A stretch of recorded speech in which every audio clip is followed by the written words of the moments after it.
हरे कृष्णा। गीता के हर अध्याय में कुछ ऐसी बातें हैं जो हमें हमारे जीवन का मतलब समझाती हैं। इस 7वें अध्याय में भी कृष्ण बताएंगे कि ज्ञान क्या होता है और विज्ञान क्या होता है। आइए श्री कृष्ण का मन में ध्यान करते हुए इस 7वें अध्याय को प्रारंभ करते हैं। जय श्री कृष्णा। त्वमेव माता च पिता त्वमेव बन्धुश्च सखा त्वमेव विद्या द्रविणं त्वमेव सर्वं मम देवदेव। ओम श्री परमात्मने नमः। इति 7म् अध्याय। ज्ञान विज्ञान योग। श्री भगवान उवाच मय्यासक्ता मना पार्थ योगं युगं मदाश्रयम् असंशयं समग्रं माम् यथा ज्ञास्यसि तच्छृणु। अर्थात श्री भगवान बोले, हे पार्थ, अनंत प्रेम दिखाते हुए तू मुझको अपने मन में रख, सच्चा भाव रखते हुए योग में लगा रहे। अब मैं तुझे विभूति, बल, ऐश्वर्य आदि गुणों से युक्त तेरे अपने आत्मबल के बारे में बताऊंगा। यहाँ कृष्ण अर्जुन को वो सब कुछ बताना चाहते हैं जिससे अर्जुन कृष्ण पर कभी संशय ना कर सके। भगवान अपने भक्त को वो हर चीज बताना चाहते हैं जिससे उनका भक्त अपने जीवन में सफल हो सके।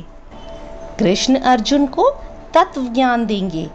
इस तत्व ज्ञान में जो भी विज्ञान है उसे श्री कृष्ण अर्जुन को बताएंगे।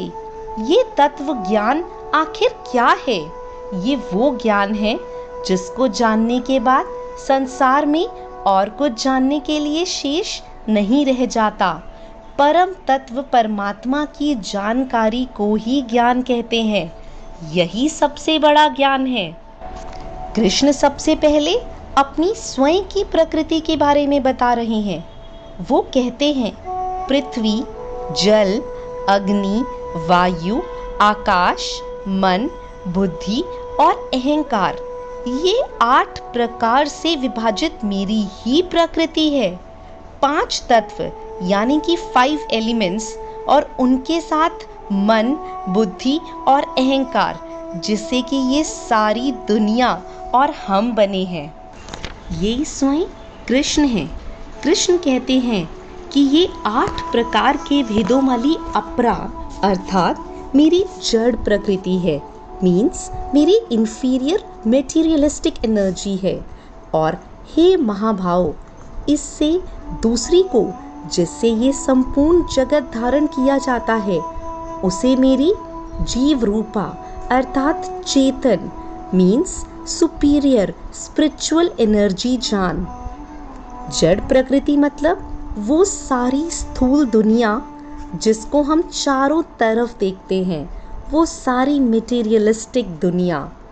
चेतन प्रकृति मतलब सटल नेचर हुई जीवन आत्मा, the spiritual energy, the superior spiritual energy, वो आत्मा जो हम सब में मौजूद है। जो सब कुछ है वो कृष्ण में से ही आया है और एक दिन उसमें विलय भी हो जाता है। इसी बात को श्री कृष्ण समझाते हैं। संपूर्ण भूत इन दोनों प्रकृतियों से उत्पन्न होने वाला है और मैं संपूर्ण जगत का प्रभाव तथा प्रलय हूँ, अर्थात संपूर्ण जगत का मूल कारण मैं ही हूँ। ये जमीन, हवा, पानी, आत्मा सब कुछ कृष्ण है और कुछ है ही नहीं। श्री भगवान उवाच रसोऽहम् अप्सु कौन्तेये प्रभासिं शशिसूर्ययो प्रणव सर्ववेदेषु शब्द हे पौरुषम ऋषु। अर्थात इस श्लोक में कृष्ण अपने तत्व, अपने असली रूप और इस दुनिया के विज्ञान के बारे में बता रहे हैं। कृष्ण कहते हैं, मैं जल में रस हूँ। किसी भी द्रव्यशील वस्तु का सार उसका रस होता है। दुनिया में जितना भी गीलापन है, कृष्ण उसका रस है। चंद्रमा और सूर्य में श्री कृष्ण प्रकाश हैं। चंद्रमा और सूर्य से अगर उनका प्रकाश छीन लेंगे तो क्या बचेगा? जिस भी वस्तु में जो पवित्र है, जो भी किसी वस्तु की विशेषता है, वो कृष्ण है। वो कहते हैं, मैं पृथ्वी में पवित्र सुगंध हूँ, अग्नि में मैं तेज हूँ, संपूर्ण भूतों में मैं उनका जीवन हूँ। जितने प्राणी हम देखते हैं, इंसान, जानवर, पेड़ पौधे, बैक्टीरियाज या कुछ भी, उनमें जो जीवन है वो कृष्ण ही है और तपस्वियों का तप भी कृष्ण है। श्री कृष्ण कह रहे हैं, हे अर्जुन, समस्त भूतों का सनातन बीज मैं ही हूँ। जितने भी जीव आ चुके हैं या जो आगे आएंगे, उनकी उत्पत्ति का कारण मैं ही हूँ। मैं बुद्धिमानों की बुद्धि और तेजस्वियों का तेज हूँ। जिसमें आत्मा होती है उसे ही भूख प्यास लगती है, लेकिन आत्मा का भूख प्यास से कोई लेना देना नहीं। जो सत्व गुण से होने वाले भाव हैं और जो रजोगुण से होने वाले भाव हैं, उन सबको मेरे से होने वाला ही जान। हर काम या तो सात्विक, तामसिक या राजसिक होता है। इन्हीं तीनों गुणों से ये सारी दुनिया मोहित है, लेकिन जो इन 3 गुणों से परे है वो है कृष्ण। जब तक हमारे में तामसिक, राजसिक या सात्विक गुणों का एक अंश भी रहेगा, तब तक हम असली कृष्ण से स्वरूप नहीं हो पाएंगे। जहाँ ये 3 गुण खत्म होते हैं, वहीं से श्री कृष्ण शुरू होते हैं। देवी एषा गुणामयी मामामयी दुरत्यया मम एवा ये प्रपद्यन्ते मायामेतां तरन्ति ते। अर्थात सात्विक, राजसिक और तामसिक जैसे 3 गुणों में ये सारी दुनिया फंस के रह जाती है। वो कृष्ण के असली स्वरूप को कभी पहचान नहीं पाती, और वह इसलिए क्योंकि ये तीनों मिलकर ही माया बनाते हैं। और माया से कौन बच पाया है?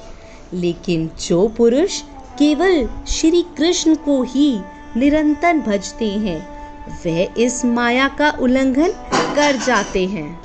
इस माया के चक्कर से कोई नहीं बच पाया है, सिवाय उनके जो हमेशा कृष्ण को अपने मन में रखते हैं।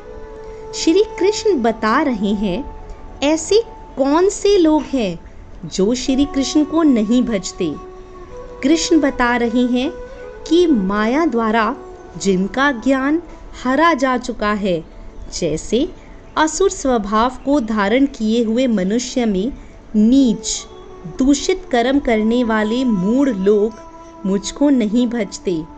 घमंड करने वाले जो खुद को ही कर्ता मानते हैं, जो छोटी बातों या हरकतें करते हैं, ऐसे लोग कृष्ण को नहीं भजते।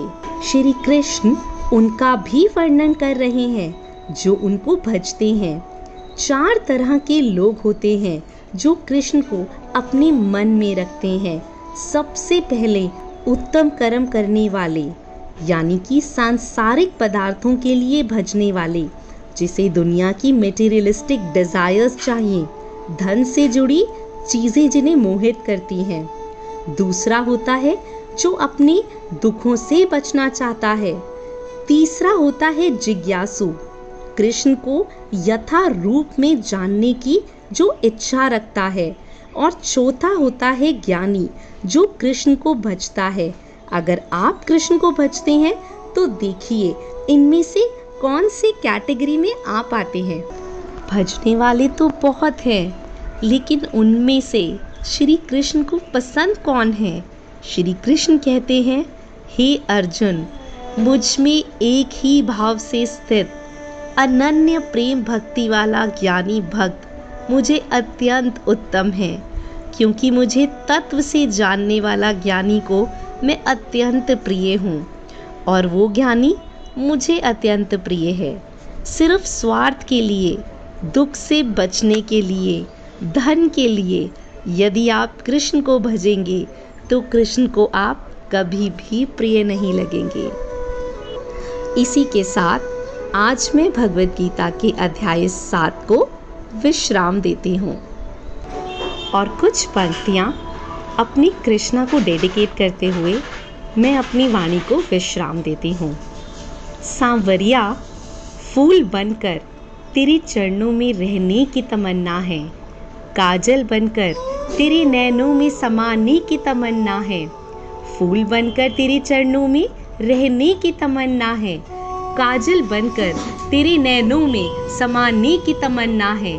सब चीज़ हासिल है जमाने की मुझे, सब चीज़ हासिल है जमाने की मुझे। बस अब तुझसे रूबरू होने की तमन्ना है, तुझसे रूबरू होने की तमन्ना है। जय श्री कृष्णा।